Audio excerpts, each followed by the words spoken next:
Welcome. Good morning to Monday Morning Mom. I'm Erin Sarles. Every Monday, I read a real letter from a real sports parent and I tell you the truth about what it means. So, for you, those of you, the parents that are watching, tuning in, thank you for being here. Athletes too, tell your parents all about this. For those that you remember the concept of Dear Abby, I remember on my grandma's fridge, she always had clipped out the column in the newspaper of Dear Abby. And Dear Abby is where people wrote in, had anonymous names, and Abby wrote them back in the newspaper. So we do it live here. You send me your letter, I record it live, and it goes out to everybody. So I'm excited to read this letter today, and I've been sitting with today's letter for a while because on the surface it looks like a success story, a Division One commitment, a daughter who worked hard, a mom who showed up every step of the way. But this mom is asking a question underneath it all, a quiet, uncomfortable, incredibly brave question that I think most sports parents are living with rather than they than saying it out loud. And I'm not going to shy away from this. And that's not what we're here to do. So let's jump right into this. It says, Dear Erin, my daughter signed her letter of intent in November, Division One softball. It was one of the happiest days of our lives, or at least I thought. Looking back now, I'm not sure whose dream we were chasing. The recruiting process started when she was 14. I built the profiles, I sent the emails, I researched the programs, I made the calls. I told myself I was doing it because she didn't know how, because that's what good moms do. We open doors our kids didn't know existed yet.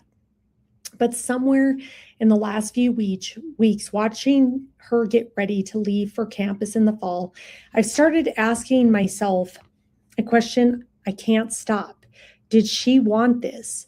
Or did she want it because I wanted it so much?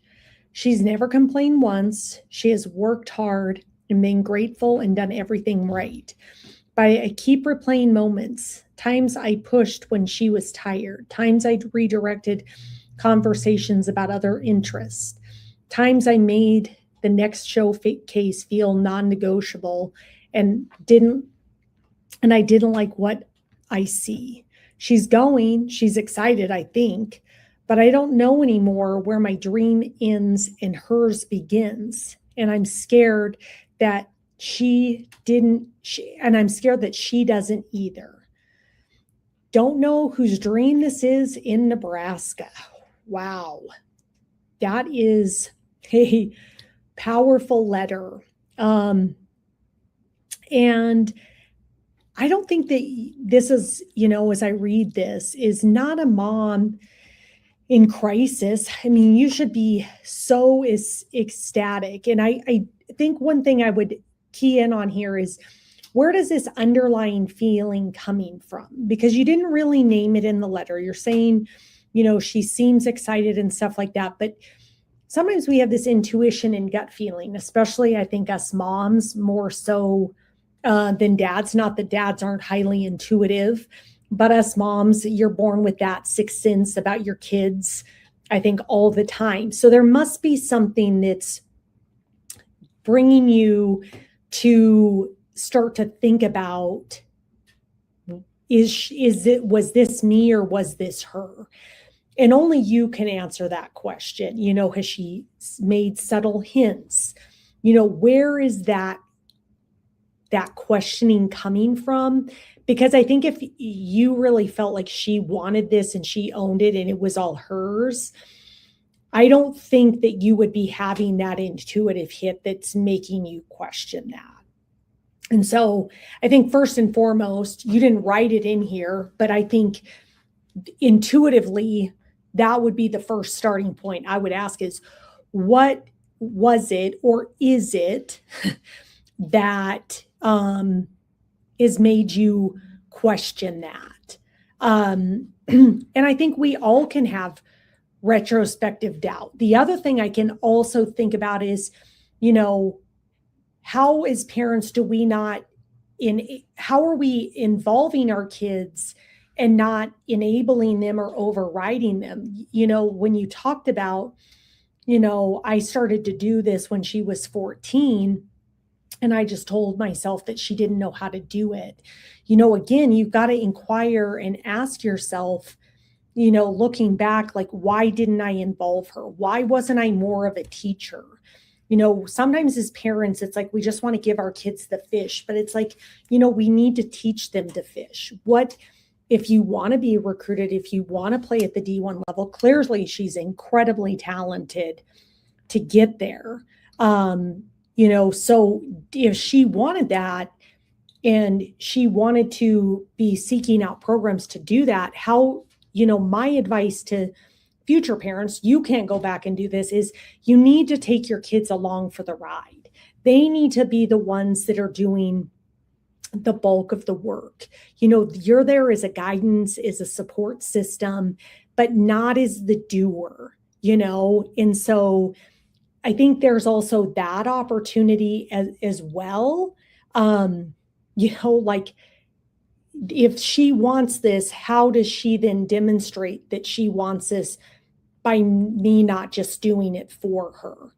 And so I think that's really important to look at, is like, how do we bring our kids along for the ride, and how are they going to balance applying and engaging and talking to the coaches and all the things that come along with the recruiting process if they themselves don't want to own it.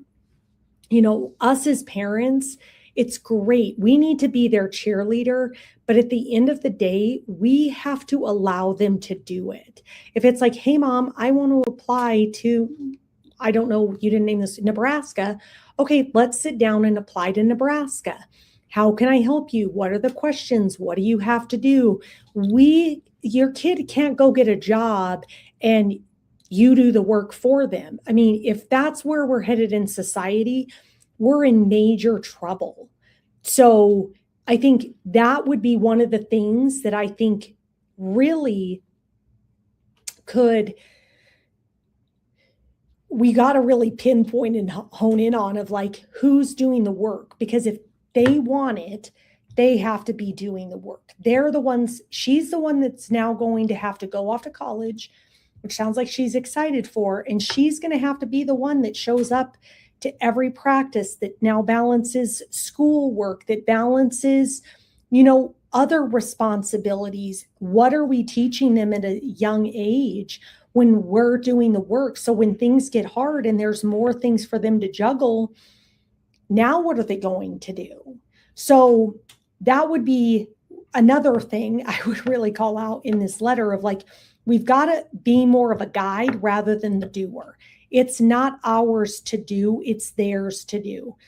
Okay, hey, we need this, this, and this. Great. How can I help you with that? Let's plan that out. But again, it's got to be theirs to drive. And I think we, in this whole letter, again, I point this out because I think I, as a parent, can do the same thing, is, are we asking questions along the way? When they're telling us, hey, this is where I'm at, are we truly listening? And how do we not override that? Or how do we, if they really want to be D1 and it's like, man, I'm tired, I don't really want to go to this. Hey, I can totally respect that. Remind me again what your goals are. Where do you want softball to take you? I get that you don't feel like this today, but let me tell you this. What you choose today is going to impact your future. One thing I said that just flew out of my mouth in a podcast and or webinar not that long ago was, you can't negotiate with the life that you want. So if you want to be a D1 softball player, let's say you may want to now go play in the softball professional league that they just launched in the last couple of years. If that's your goal, then you have to go, that's the life I want. What am I willing to do in order to have that life that I want? And you can't negotiate it. You cannot negotiate with that. Every micro decision is a reflection of that. That doesn't mean you can't have balance and you can't have perspective, but that goes back to, mapping out a plan too that gets you to your goal.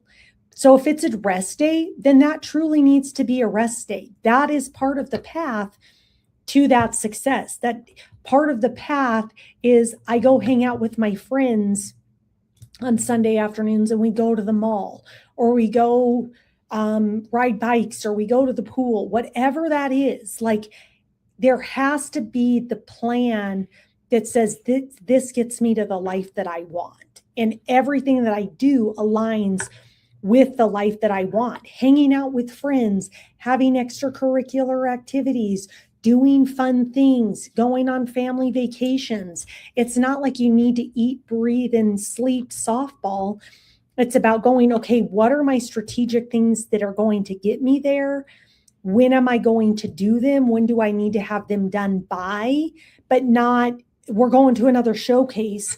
And it's like, well, we've done 10 showcases. So what's an 11th showcase going to do? Again, I don't know all the information here, but it's like, you've got to zoom out and have a perspective. And working with professionals that help in this process, you as a parent with the information, the athlete, and really having a coach that's an advocate for your athletes, that's helping them understand who they are, what do they want, versus us as parents pressing upon themselves what we want. Like, I know what's best for you. Trust me.